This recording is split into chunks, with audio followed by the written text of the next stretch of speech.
A woman in a perfectly tailored charcoal business suit walked confidently into Judge Judy's courtroom, her leather portfolio embossed with gold letters spelling out Dr. Rebecca Thornton, Psi.D. Everything about her screamed professional credibility. Her designer glasses, her perfectly styled hair pulled into an elegant bun, her measured steps that suggested years of clinical experience. For 3 years, Dr. Rebecca Thornton had been counseling vulnerable patients struggling with trauma, depression, and anxiety in her pristine suburban Connecticut office. She had collected over $400,000 in therapy fees and insurance payments. She had treated more than 200 desperate people who trusted her with their deepest fears and darkest moments. But what nobody in that packed courtroom knew was that Rebecca Thornton wasn't a doctor at all. She had never attended medical school. She had never earned a psychology degree from any university. She had never completed a single hour of supervised clinical training. Every therapy session she had ever conducted was completely illegal. Every credential hanging on her office wall was purchased from a diploma mill website.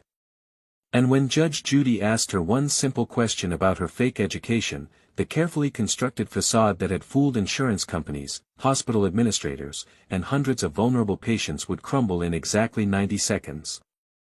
Jennifer Martinez sat trembling in the plaintiff's chair, clutching a thick folder filled with therapy bills and medical documentation that represented 8 months of her life and $22,000 of her family's savings. Jennifer had been seeing Dr. Thornton twice a week following a severe car accident that left her unable to sleep, unable to drive, barely able to leave her house without experiencing crippling panic attacks. She had trusted Rebecca completely, believing she was receiving professional psychological treatment from a licensed expert who could help her heal from the trauma that had destroyed her normal life. Her insurance company had paid out over $22,000 to Rebecca's practice. But Jennifer's condition had only gotten worse under Rebecca's care. The therapy techniques were bizarre and often contradictory. The advice sometimes triggered more panic attacks instead of preventing them. When Rebecca told Jennifer to immediately start driving on highways as exposure therapy, Jennifer had a complete breakdown. Something felt wrong, but Rebecca always had professional-sounding explanations. When Jennifer finally sought a second opinion from a real psychiatrist, the truth began to emerge. Nothing Rebecca had done followed recognized therapeutic protocols. And when the psychiatrist tried to verify Rebecca's credentials in the state medical licensing database, there was absolutely nothing there. Rebecca Thornton had spent 3 years building a completely fake therapy practice, and she had been extraordinarily careful about every detail. Her office looked exactly like a legitimate therapist's space, complete with the comfortable couch, the strategically placed tissue box, the calming artwork, and bookshelves lined with psychology textbooks she'd purchased used from online retailers.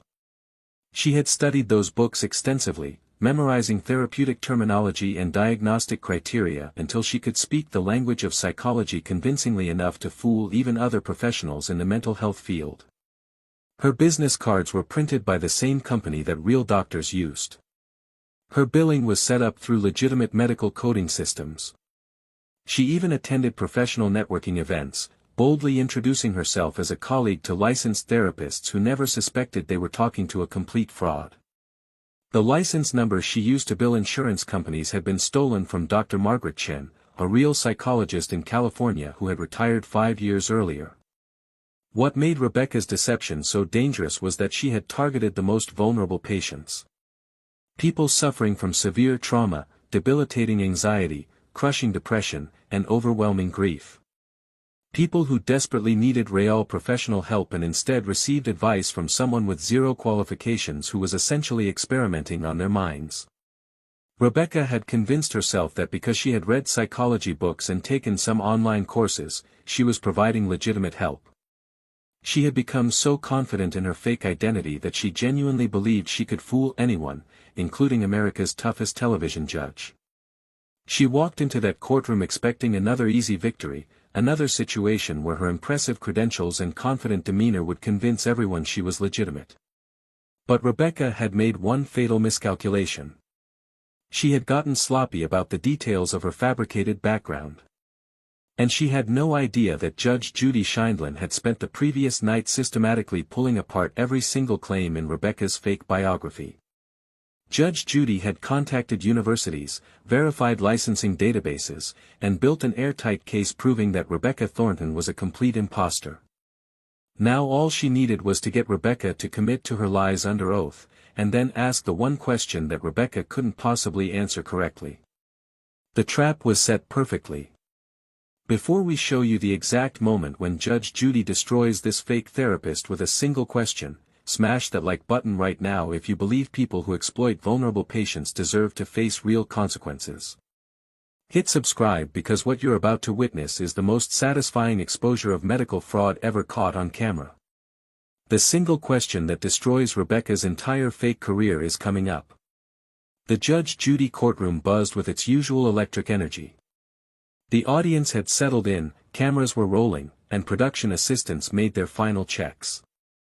Judge Judy reviewed her notes one last time, that slight smile playing at the corners of her mouth that regular viewers knew meant someone was about to be absolutely destroyed. Rebecca Thornton sat at the defendant's table, her posture relaxed and confident. She had been through skeptical questioning before from insurance verification departments and suspicious patients. She had always passed. Her story was consistent, her credentials looked legitimate, and her professional knowledge seemed extensive enough to convince anyone she was the real deal.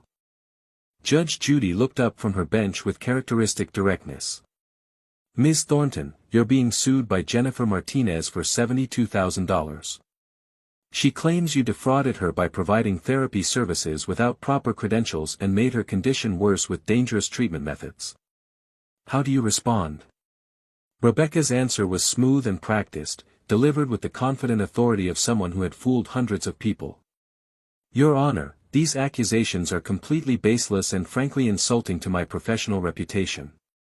I am a licensed clinical psychologist with extensive training and 3 years of successful practice. Ms. Martinez was a challenging patient who refused to properly engage with evidence-based therapeutic protocols. She's now attempting to blame me for her own lack of commitment to the difficult work required for genuine psychological healing." The language was perfect. Evidence-based protocols. Psychological healing. Patient resistance. All the right buzzwords that real therapists used. "Tell me about your educational background, Ms. Thornton." Judge Judy's voice was calm, giving no indication that she already knew every word about to come out of Rebecca's mouth was a lie. Rebecca smiled with practiced confidence. "I completed my undergraduate degree in psychology at Yale University, graduating magna cum laude in 2012. I then pursued my doctoral degree at Stanford University, specializing in trauma-informed cognitive behavioral therapy.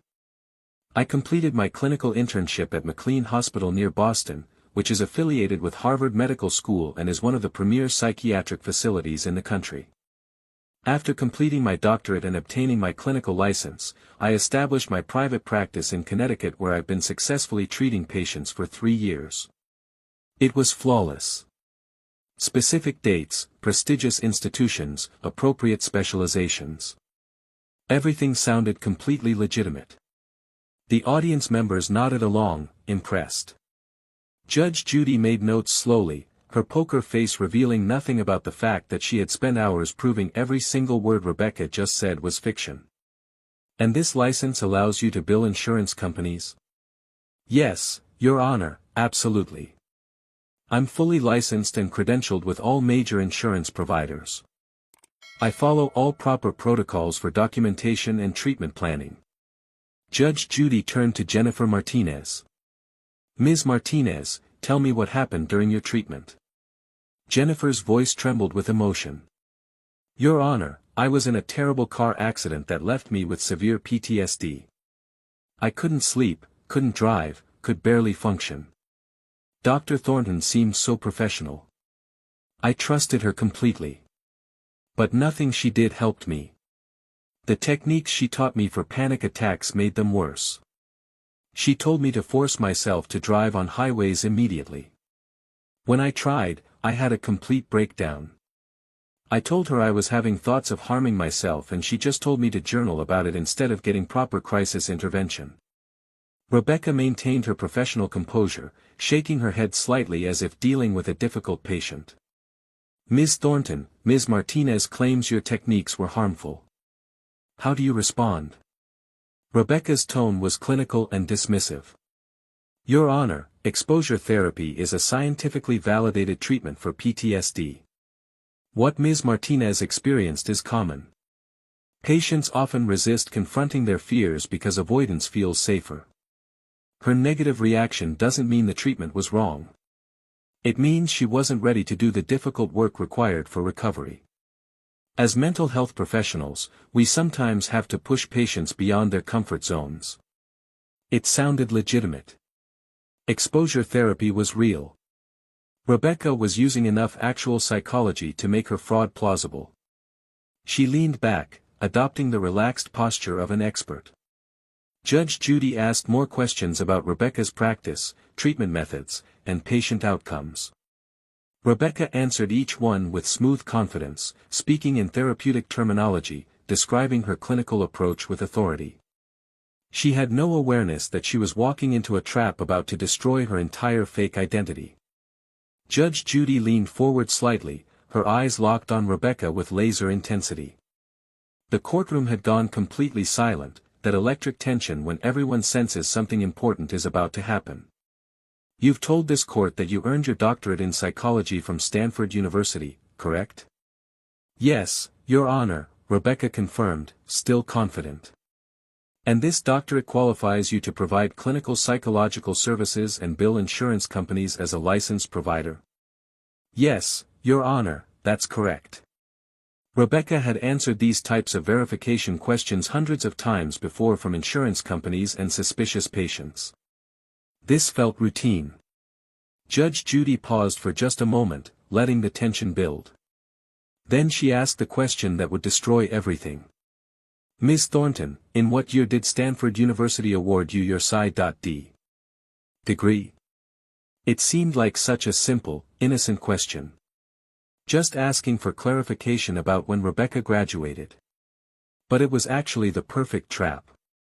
A real graduate would know their graduation year instantly, as automatically as knowing their own birthday.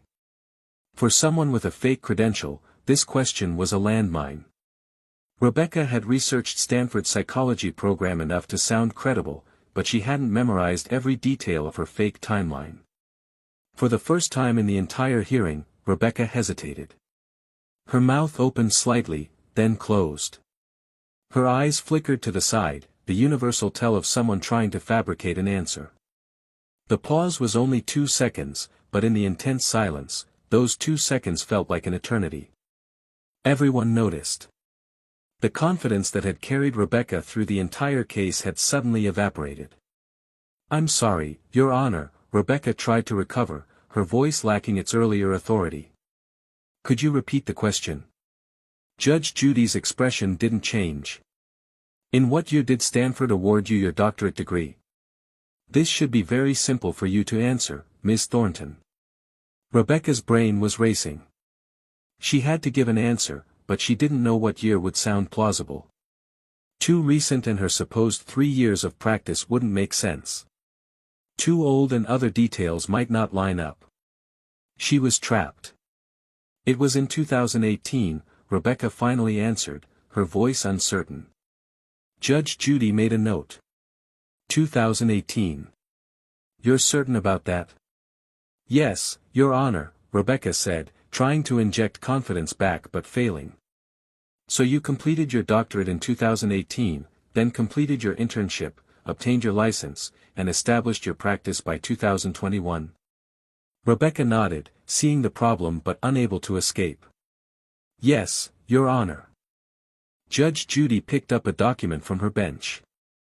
That's very interesting, Ms. Thornton, because Stanford University has no record of awarding any doctorate degree in psychology to anyone named Rebecca Thornton in 2018.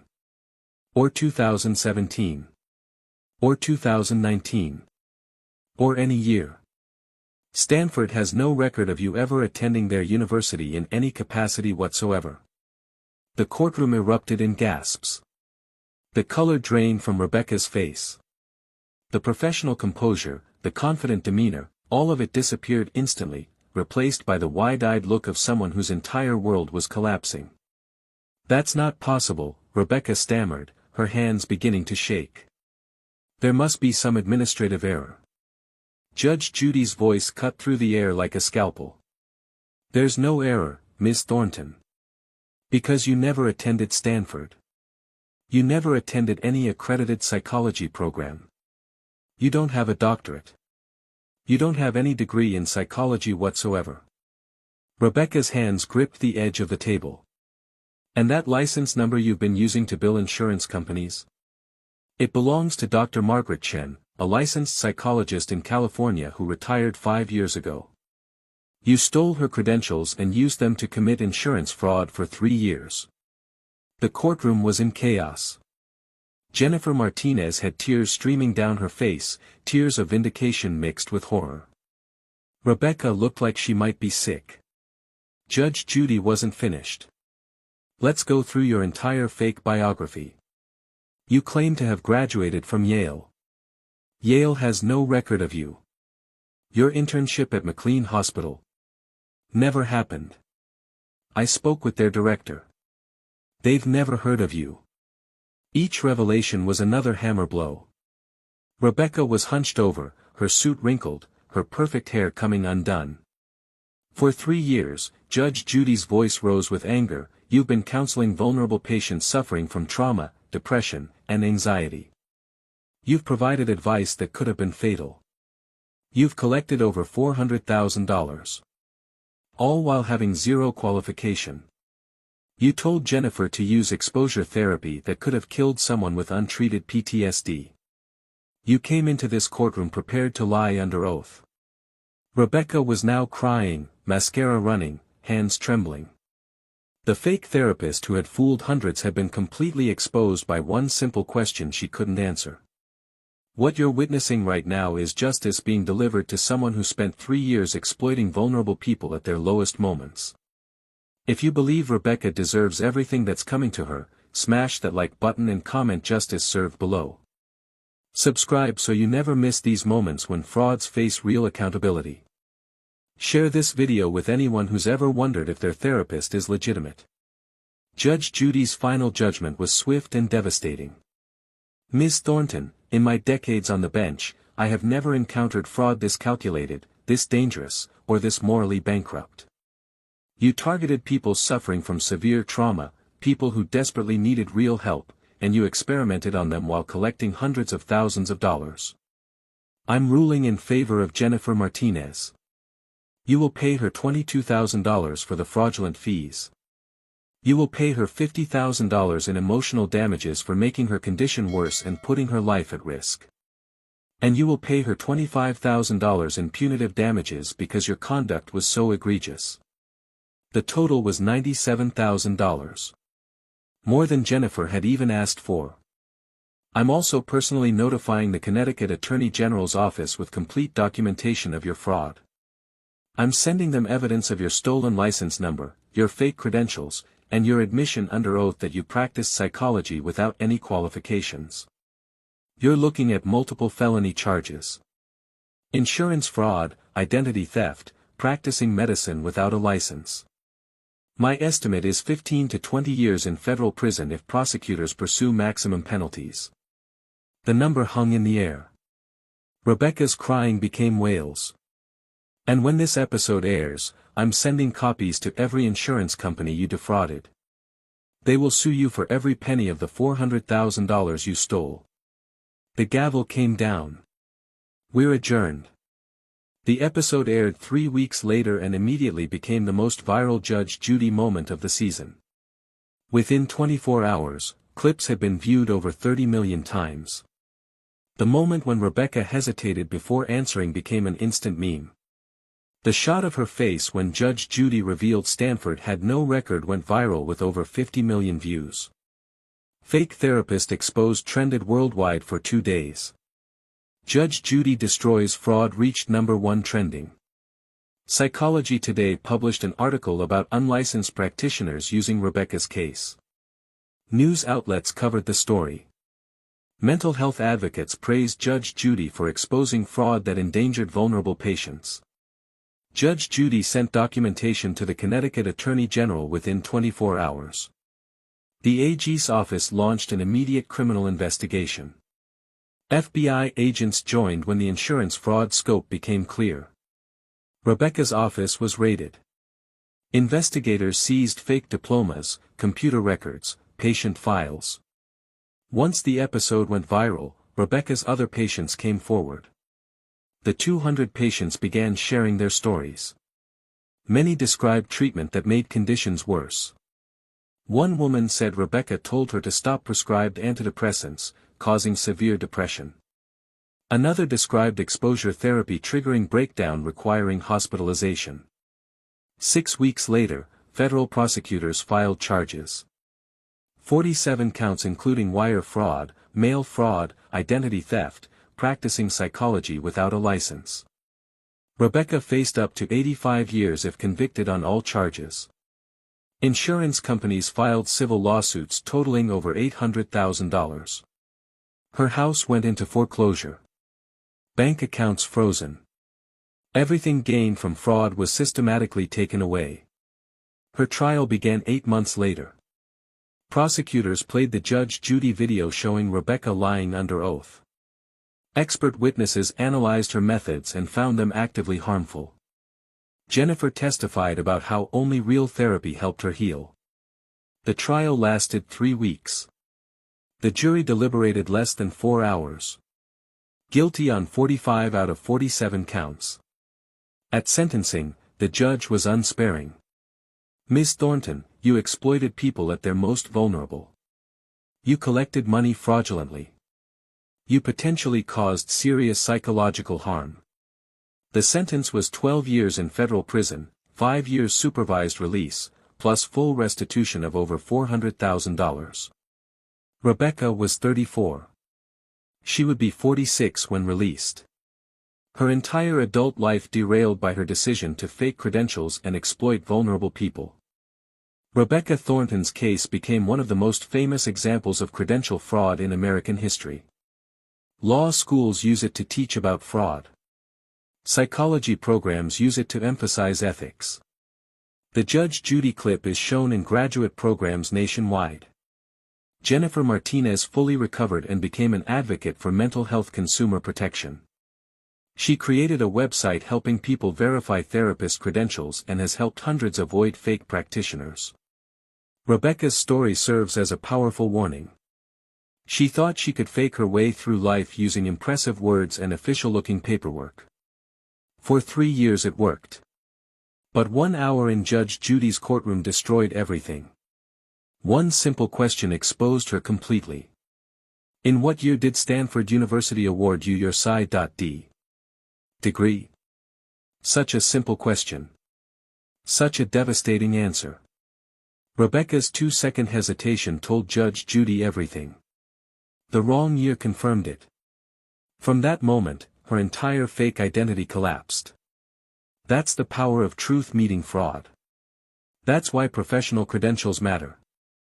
That's why you should verify anyone treating your mental health.